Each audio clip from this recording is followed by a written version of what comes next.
Eta bi emakumeek eutsita altzatzen zen, nekez samarik handiena berak balu bezala. Ateraino eramaten utzi, han biak ondotik bidali eta bere kabuz egiten zuen aurrera. Amak josteko eta arrebak idazluma berehala uzten zuen bitartean aitaren atzetik korrika joateko eta laguntzen jarraitzeko.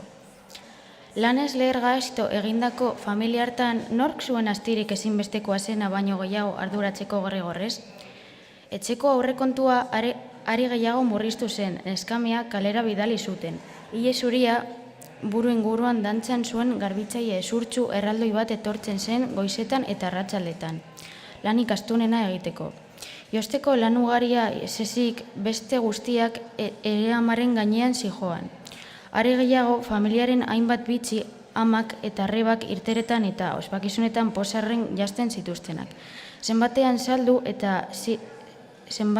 saldu ziren jakin zuen Gregorrek gaueko elkarrizketa haietako batean. Kesarik handiena zen, baina oraingo egoeran handiegia zuten etxebizitza hartatik ezin zirela joan.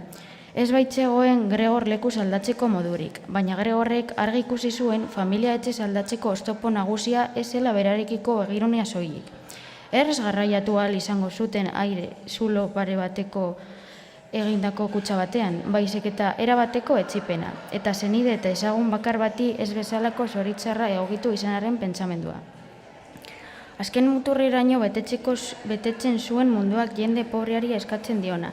Aitak bankuko langile zumei gozari eraman, amak besteren arropa garbitu, arreba batera eta bestera lasterka ibili bezeroen aginduen mende, baina familiak ez zuen indarrik beste ezertarako.